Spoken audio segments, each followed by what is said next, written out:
This webinar is about building your SaaS on customer cash. And over the past approximately year, Tamaya, as well with lots of our portfolio companies and partners and other companies have invested time into building this topic out into a white paper. And we want to share all of the knowledge that we've learned. We want to share the experiences from our portfolio companies and other companies who have bootstrapped. So historically, there's not been a strong voice for bootstrapping in the industry. If you follow TechCrunch, it's all about the Series A, Series B, swinging for the fences, landing that next round of funding. And there's really not enough focus on bootstrapping. So today, I'm very pleased to be joined by Jennifer, Dustin, and Mike from Metazoa, Surify, and EchoSec, respectively, to share their experiences on building their SaaS with customer cash, and how what experiences they went through. Of course, to become successful, it's not just a lot of wins. There's a lot of failures you have to go through and learn from. So hopefully, the three panelists today can share their experiences of success and failures, and we can all improve our SaaS companies. So there's really 5 topics that we cover in building your SaaS and customer cash, and we're going to cover briefly a few of those today. So number 1, focusing on product market fit and value creation. Number 2, letting growth strategy drive the financing requirements. Number 3, using metrics and KPIs to measure the parts of your business that you're focusing on. Number 4, building your team. And number 5, taking a cost-efficient path to success. So previously, the 4 of us chatted just briefly about these items and where each panelist would like to spend some time. So Mike, do you want to start us off? You said that you were interested in talking about growing a team, focusing, using metrics to find out which parts of the business to grow, and then adding people and seeing your metrics improve based on new hires, et cetera. Yeah, absolutely. So I think one of the ways that we differ a bit from a few other companies in the startup space. Just a little bit of background. So EchoSec has been around for about 6 years. We're an online information discovery company for threat intelligence. We had some good traction early on in a sort of a niche group of online investigators who were able to start to help us define the product. And because they sort of came to us, and because they aligned very much with the product that we were building as a founding team, we were able to invest primarily in development early on. And our journey to building a sales team actually came a fair bit later, a few years later than I think a lot of companies do. We were really operating for quite a few years on founder sales and focused on building a strong, repeatable sales team only in the last, I'd say, 3 years. And so the thing that we really focused on was having a bit of that background and having a very engineering heavy company up until that time, was making sure that we were taking the growth that we saw in our trailing 3-month revenue and making sure, how can we take this, put this into our sales and marketing, and make sure that we can reflect that in increasing growth as we go. So I don't know how we best want to start this, if there's like a specific question or something that people would like to talk about. Do you have any ideas there, Mark? Yeah. So what measurement tools did you use to identify areas where you can add new hires? Like what was the key thing that went, aha, we need to add more resources here? So a lot of that is really measuring what worked. Something that I do not claim that we have correct at all, but something that we focused on and have focused on for a while is measuring our cost of acquisition. Trying our best to measure cost of goods sold, which for a SaaS product I think is quite difficult. And making sure that we have a very good idea of understanding how much money we're actually going to get back from a customer in order to reinvest into future sales. So with that we've taken a few approaches to building inbound and outbound sales strategies to get leads. But the most important thing that I think I would focus on for early stage companies is to make sure that when you are trying these, that you set an experiment, you measure, you have an expectation of what you're going to do, and you measure to make sure that you're going to meet that expectation at every point along. Because without that, you'll end up just running and going, well, was that successful? I mean, we made more money at the end of the day, but unless you know how much more money you made and why you made more money, it might not be been the best use of your time primarily, but time and capital. Yeah. Dustin or Jennifer, do you have any comments to add to your experience of that? I can add. The cost of customer acquisition is something that we really focus on a lot here too. And for us, it's primarily looking at marketing dollars, because when you're running your company on cash, you need to see what works. And I think for us, that's a big thing to look at on a regular basis, because where are we putting our dollars is hugely important, and what's working and what's not working. We're in the Salesforce ecosystem, so it's a little bit different. I really don't think you can just throw money at, it's not scalable in the sense of the big wide world, which I've been in both. And I've done the VC thing, and now I'm trying something different. But it's very event driven and word of mouth, and it's a very social kind of environment. So brand recognition and credibility are huge. So that's where we pay attention to our dollars mostly. Yeah. So Jennifer, just for some information for the rest of the participants here, can you give a quick background on yourself? Because I find your path very interesting. So you had a VC-backed company for quite a few years, and this is your second or third time at it, and you're choosing a different path. Yes. So I was also a co-founder of a company called Dream Factory in 2006, and we raised $6 million right off the bat with our Series A, and went on to raise over $23 million throughout the course before our exit.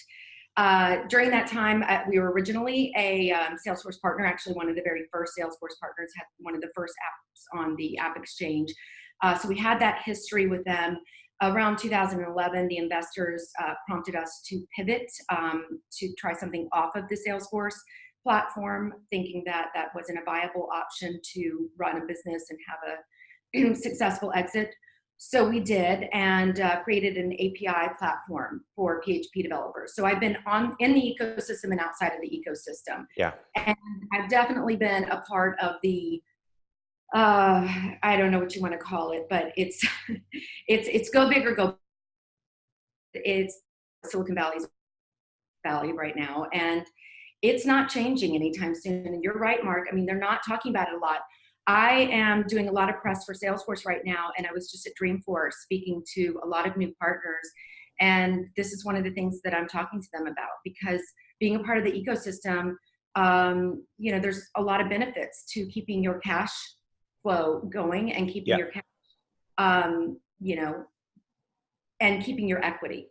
And it's still a matter of, even if you get angel, when are you going to get seed? When are you going to get A? When are you going to get B? When are you going to get C? And they want you to grow fast. So, and I know from experience, it wasn't necessary to hire 40 people the first year. Yeah. So Dustin, do you want to add your experience to that, and perhaps give some information on how you choose, how and where you choose to invest your time and your the cash we have on hand into new investments and new hires? Yeah. So little background on us, and I'm not an expert on the other Jennifer's and Mike's businesses. But we are purely like large B2B enterprise sales. So what's interesting about us is, our average deals are like $300,000-$400,000 a year ARR. And so when you look at that, we only have so many sales, just so we're all clear here, right? Our target market in North America, for example, today is about 500 enterprises. So we have an interesting, that's just our reality. And so saying that, when you look at cash management, it's super important because ultimately you have to look at how quickly you're able, just in the reality of those type of deals, to close deals, or else, as Jennifer was talking about, you can throw 40 people at something, but if the market isn't closing, if the market's closing 10 or 5 deals a year and not 50 deals a year, which is kind of the mindset of your traditional venture of like consume the market overnight, then you actually you're gonna blow up at the end. Like, you're basically racing at a brick wall. So we recognize that we've been really diligent on I was fortunate enough to have a core member of our team be a CFO from the beginning, to be able to track those dollars and track ultimately like what's our cash on hand, what's our growing ARR, and more importantly, like when does it end, right? Like what is that brick wall? And so we've taken a very based on need, like we don't have a choice. We've been managing that cash against that growth rate and knowing when to spend. And I think when you look at where Tamaya came in, they agreed with that philosophy on growing at a predictable rate, not trying to constrict growth, but looking back at your numbers to say, how quickly can you grow, and we'll support that. And that worked really well for us because, to conclude there, it's like, no, we're not saying we're going to grow 40 accounts a year. We're saying we're going to grow 10. And do you agree with that? Can you look at our past metrics? Can we, as a management team, whether we have Tamaya or not, or anybody else, look at our past metrics and say, is that what we're going to do? And then who's the partner who wants to join? But when you're semi-bootstrapped, you have to be real with what the numbers say and what your revenue is looking like and what your growth rate is. And it's great to have a partner that, once you agree on that together, then you have a clear path to growth. Yeah. Now, Dustin, we were chatting a few months back about how you were looking at putting your growth strategy into place and what your valuation is currently, looking at your options. But you decided that based on your growth strategy, you'd be able to get your valuation higher. And so there was this like window of a few years that you needed to get into so you could keep the equity in your business and get that valuation up. So when you looked at that growth strategy, what were the metrics that were most important to you?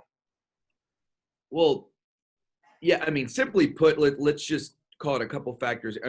In our business, right, the valuation of our business, because it's B2B, there's no fluffy nature of like some arbitrary, Instagram sale for $1 billion on some arbitrary factors. Yeah. Like B2B businesses are largely valued on your growth, right? And so you don't get these hyperinflated, viral, at least in our case, viral valuations, right? So that reality we've seen the way every investor looks at our business and acquirer. They look at it based on, there can be some strategic angles, but your growth rate and like what's the revenue you're growing. So it was easy for us, in short, it was easy for us to say, if we worked with Tamaya for 1, 2, let's say 2 years, just for simplicity's sake, and grew our revenue, 10 more million. It was easy to say we believe we'll get about a 6, let's just use 6 to 8x multiplier. Like, that's a $60 to $80 million increase in value. And once again, I'm just using that. We all know everything can go different ways, but $60 to $80 million increase in value. And it's almost a comical calculation that I encourage any founder to do. If you're going to increase your business $60 to $80 million, and Tamaya is going to charge you, I'm going to use the interest side of things. They're going to charge you this interest. you're going to have a cost of capital there. Well, when you look at the percentage of your business you're going to sell today versus the $16 million increase in value in 2 years from now, it is almost laughable how much of what the real cost of that capital is. I mean, it's insane, actually. Like, I mean, you're talking, I'm going to use let's say hundreds of thousands of dollars of cost versus tens of millions of dollars of cost that you just lost in the 2 year span because, you wanted either the vanity of it or, someone pursued you hard. So super interesting and a really real thing for us because we had people coming at both angles. Yeah. So taking that cost-effective path that you're on, what items are you currently investing in to continue growing your business, but doing it like in a bootstrap fashion, like in the sense that you're respecting every dollar that you spend? I mean, we're looking at it's all in some ways the cliche word like velocity. So both sales velocity, but also deployment velocity. So when you're doing, in our case, an enterprise, large enterprise install, right? What we look at is like, number one, can we sell faster and be out there marketing and sales? So for us, it's only adding a couple marketing and sales team members. Yeah. On top of the one we had, mind you, we only had one.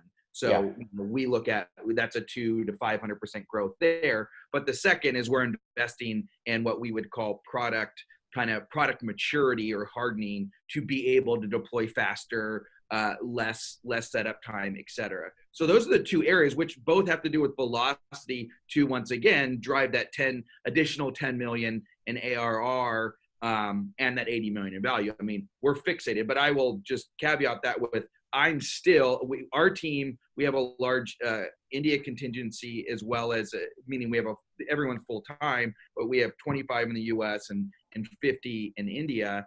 And, so about 75 team members. I'm still approving every hire, right? Yeah. So we're still calculating every day that ARR increases or a new opportunity comes. We're still managing every dollar like we were when we were, in my garage with 3 people. So it's still happening because you're moving that needle as you grow versus you have 10 million bucks in the bank and you just start spending money. Right. Mike, do you want to add to that on the items because I know you're working a lot on the development side, on the product side, but you're also making some key marketing hires. So how do you decide? Yeah. That's exactly, I wanted to actually just jump in on there on Dustin's point. I mean, it's one of those things where you hope this is obvious as you're growing a business, but it's always worth hopefully saying the obvious thing anyway is, the goal that we have is to identify the sales that were highly effective, that we provided the best value to our end users, and that represented, the largest addressable market.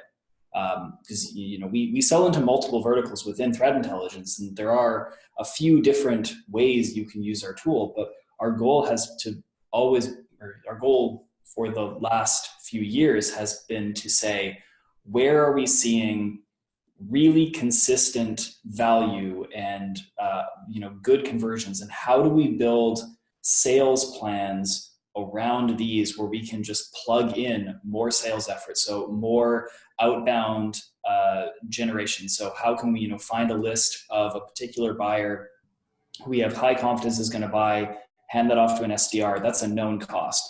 We can hopefully build something repeatable to get a known number of contacts that have a known conversion ratio into qualified leads from that. And then we can model how many AEs do we need to convert those, and what do we think we're going to get conversion rate, and how do we get our average contract value to where we need it to be. We have to set our expectations for each of these steps. And you need to do that before I'd say that you run the experiment, because otherwise I think you are just throwing money at it. But when you have a plan, and the plan can change as you gain more and new information, but these are all things that you have to measure and you have to have the plan for, because then you are sure you're spending money on growth. Because we believe, for example, when we take money from Tamaya, that's what the thing I was going to say with Dustin. when we're taking money from Tamaya, it is a really great deal when you can take that money, you take the interest on it, and you go, and I'm attaching this money to this cost for this growth. And it's very clear. You can see, your 3 or 5 year payout on that. That's, I think, where you start to get into responsible business operation. Jennifer, do you have anything to add on that? Sorry, Jennifer, do you have anything to add on that? Sorry, it froze for a second. That's okay. Yeah, no, absolutely. I think whenever we're a startup, we're less than 2 years old. So obviously we're looking at every penny. And I think when you have to do that, you have to be very strategic in general. We really had the benefit of a decade's worth of looking at basically market research. We had a decade of market research with both the product and our ideal customer profile. And it's very specific. We do sell, we are B2B enterprise, so we do sell into some of the largest customers that Salesforce has just by nature of our product. We sell to very, very large, complex orgs. So a lot of financial and healthcare, government, manufacturing. But looking at where we started off February 2018, the product was baked very quickly, again, just because of our experience, deep understanding of the Salesforce ecosystem and technology. We've been working with Salesforce admins. They're basically database admins, not, they're technical, but more of a declarative developer. So what are they looking for? And what we really needed to focus on is rebranding, getting back out there, building credibility. Fortunately for us, the Salesforce ecosystem and the App Exchange already takes you through a security review. So we are vetted and able to start selling into the enterprise immediately. But as I said before, it's a lot of word of mouth and credibility. And so that's what we focused on. Next, we focused on inbound and outbound sales with SDRs. And I think we're just incrementally adding on as we build our ARR and our MRR each month. And, again, I mentioned I was a part of the VC world before where it was go big or go bust.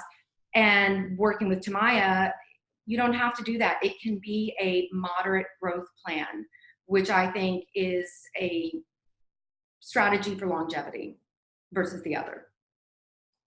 So I got a great question here from David Bunce. If you want to jump in and add some additional information to your question, but he's asking, what is the strategy for discounting sometimes heavily on the annual contract all upfront versus monthly payments to get more cash in your business? I can jump in there just quickly. We do charge upfront for an annual contract. We don't discount very often. The only time we do is for multi-year, and it does provide obviously more cash on the front end. So I'll jump in there as well. We also aim for always to do annual prepays. We will occasionally do quarterly or monthly billing, and I wouldn't say that that's really not something we like to focus on, largely because, again, to deliver value on our end, we're not the kind of transactional product that you're using on a month-to-month basis. You embed our solution fairly deeply in your workflows, and we expect you to be a lifetime customer.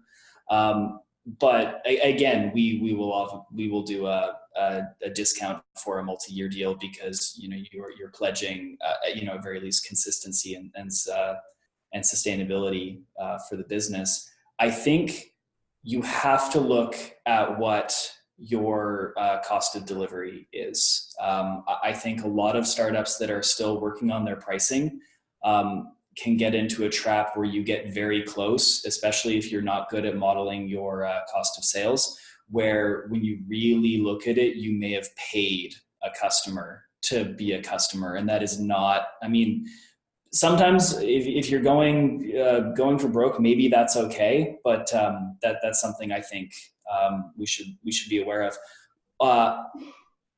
This maybe connects interestingly with churn as well, especially when you look at customers that may require a lot of account management, which is, I think, probably something we'll talk about later as well, but I want to give Dustin a chance to answer as well.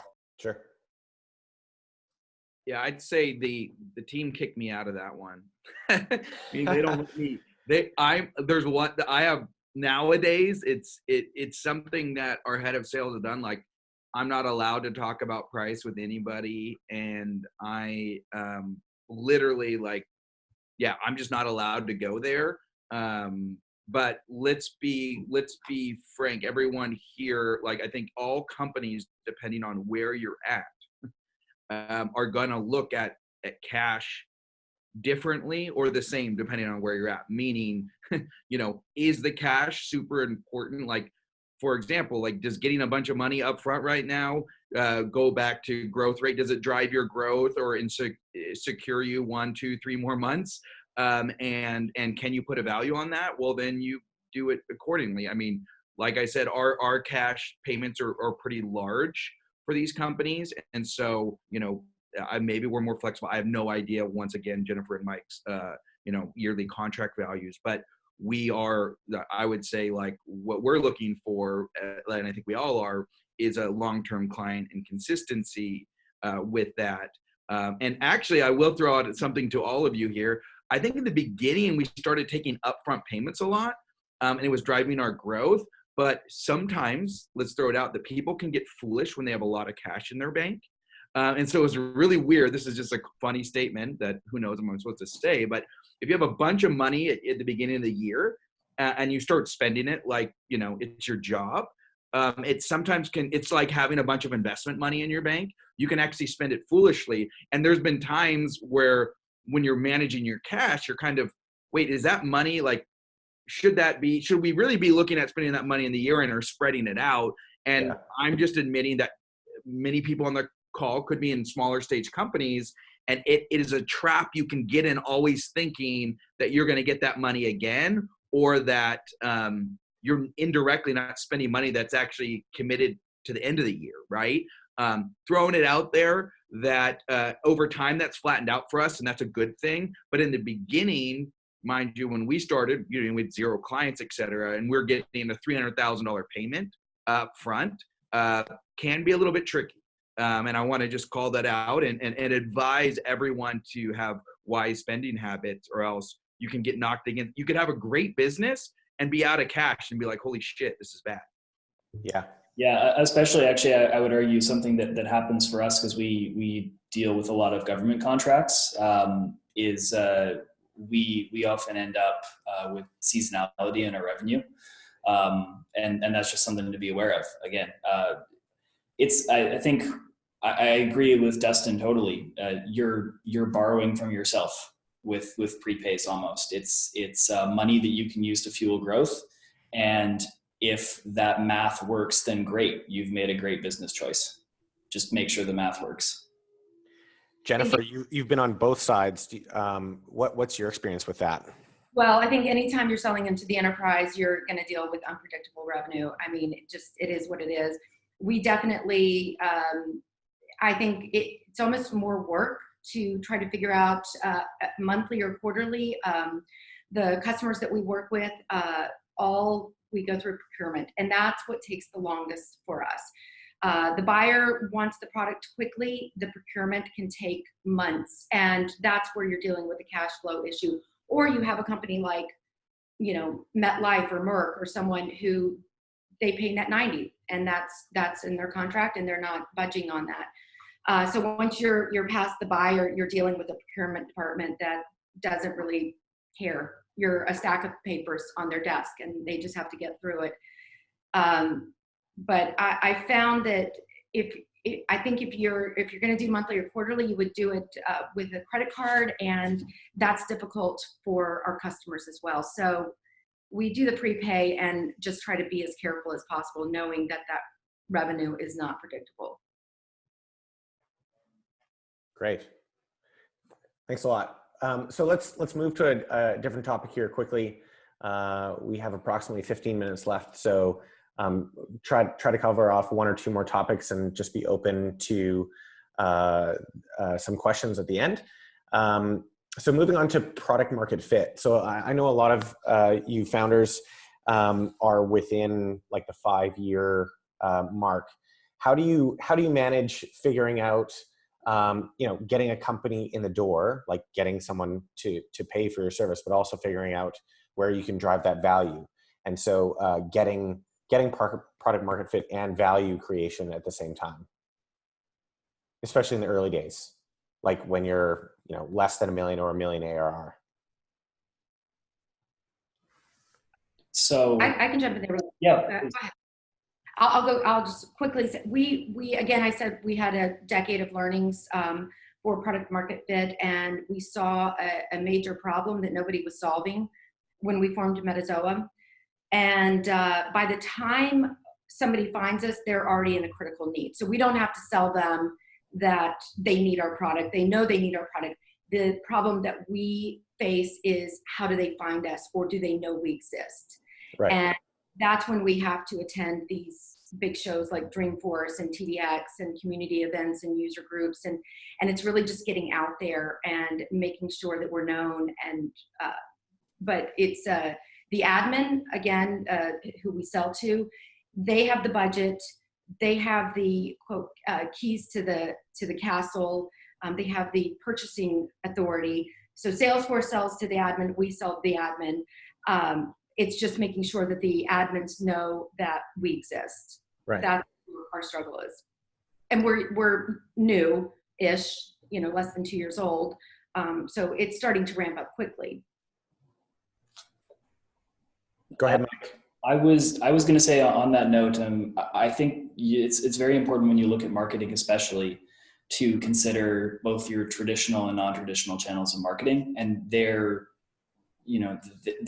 no silver bullet. They all work at different times. And so, for example, your traditional inbound, outbound, those are great when you have a sales play, when you have a solid idea of repeatable revenue. But I liked the mention that you had in the white paper, in the ebook, about, the lean. There are good lessons in the lean startup of, build something minimal, get someone to find value in it, get them to pay you some money for it. These parts don't need to be repeatable right away, and then start leveraging more non-traditional methods of getting out there, of getting marketing. If your industry has some ally network of trainers or experts that will regularly be providing services, can you get them to be referrers? Can you get them to be your early adopter customers?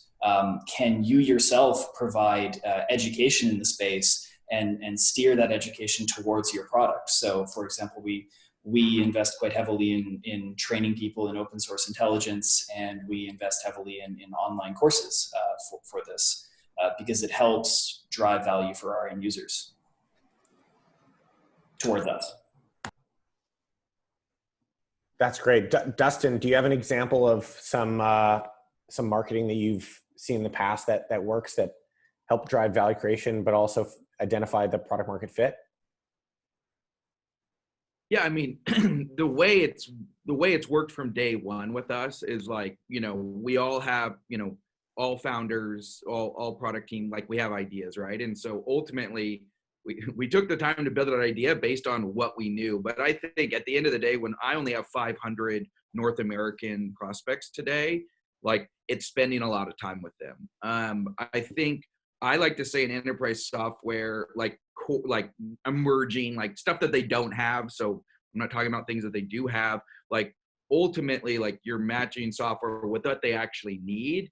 As much as you have your innovation side, or you're thinking maybe 2025, or you have a creative element. Like, if you're not spending a ton of time with them to get like refinement on it constantly, or I always say fill the bucket up with water constantly. So like, if your product is the bucket, you have to keep filling it with clients over and over and over again, and then you find all the holes. And I think as a company, from a product standpoint, we're doing that constantly. I think one of our resolves in 2020 is to spend even more time with our clients. Our clients right now are in 8 states, and you can imagine that's challenging, but spend more time on site, more time getting their like I'm going to say, wine-induced feedback on your product or where you're failing, where there's a big opportunity.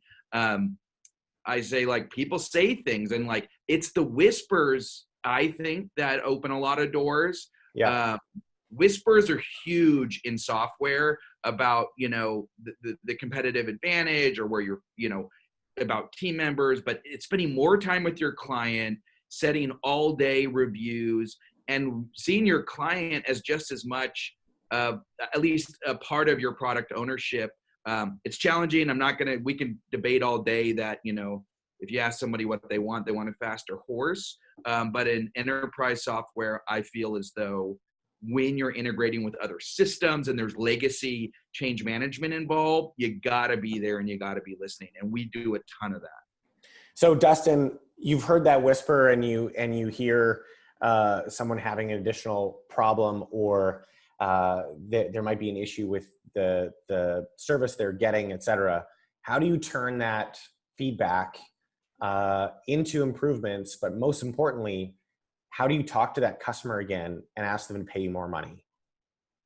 Well, as you can tell, I'm an open guy, probably, just in this short little webinar.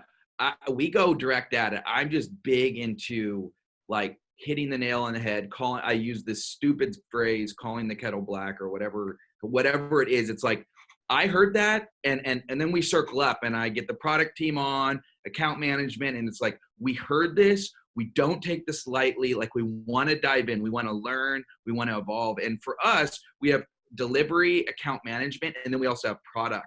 And so, and we kind of section them up, and putting them all there to come up with that plan, let the client know they're here, and document it. I mean, we're just, like, we run an agile enterprise software company, and in that, I actually struggle more with putting too many people in the room than less. And for me, that's how I get that echo of that little voice at a table over some wine and dinner to then resonate with our company to change that actual product. And if I hear it a lot, then it's a bigger meeting for me, where I'm getting everybody at the whole product team and say, I've heard this 5 times in my last 5 weeks on plane flights. Like, I'm traveling the world here to listen, and this is what I'm hearing. So let's all get on this page. But just calling the kettle black and getting that client on the call and or going visit them, they will talk if you ask. Yeah. Jennifer, how do you differentiate from hearing it once or twice versus, like, what a problem might be, versus actually getting someone to pay for that? Like, actually building that extra feature, building that extra service, and then actually having a customer pay for it. Right. Well, customer nurturing is our focus also for 2020, because when you sell into the enterprise, as you probably know, our product is really sticky, but if you do have any churn, it's very painful. And not knowing why that customer didn't renew is even worse. We've just had our first bit of churn, and I can tell you, it's like, oh, it's so painful. I want to know. So that's our focus on our next hires, just putting that out there. With regards to feature requests, we have a channel with pretty consistent feature requests that come in every day on Slack. And I think it has to be, one, what is the development cycle on that? Is it an easy thing to do it or not? 2, how big is the customer? How important is the renewal for that customer? And how many other customers would benefit from this particular feature? So we consideration. Right. Mike, do you have any additional things to add on that topic? I think if I can echo one thing, it's talking to customers and finding the time to find what gives them value. We have, as I said, we have quite a few verticals that we have sold our product into in the past, and our focus last year was actually focusing on the ones that gave us the most efficient conversions and the highest, or not the highest, but actually the best blend of conversion efficiency and contract value to basically use the money we had to grow most effectively. when you're doing an exit interview with a client, and the one that really always bothers me is when they bring up budget as a budget issue, and you just kind of go, okay, but why was this not worth it? There's you really do need to dig down, and the more you can invest in account management to really track this and see this early, you will absolutely see, like, if you get into the point you're in the next interview, I do firmly believe you could have seen that earlier with account management.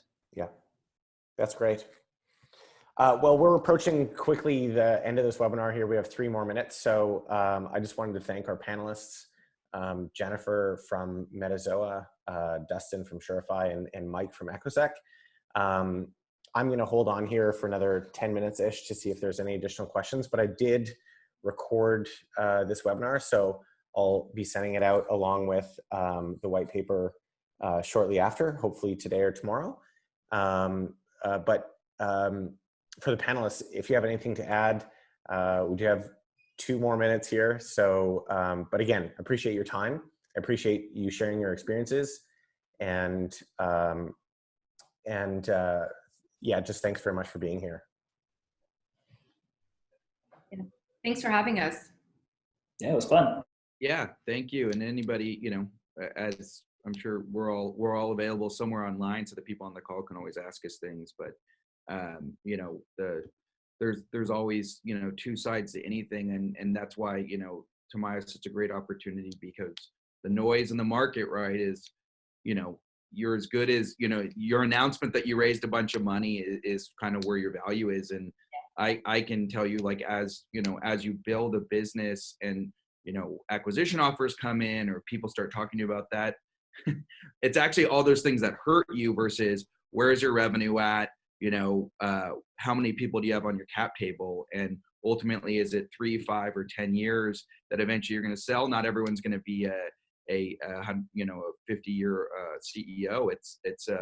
It's a great option. Run the math, and if anyone who wants to challenge that thought, we can definitely look at it together. So great. Actually, quite good question here from Chris. Mike, since you haven't gone yet on this segment, what's the biggest pain point in building your SaaS on customer cash versus getting a VC? So having done I'm going to say a mild blend of both within the same company, I don't know if I can pick one pain. Definitely the nice thing about growth driven from customer cash is that you can attach your expectation of growth to it.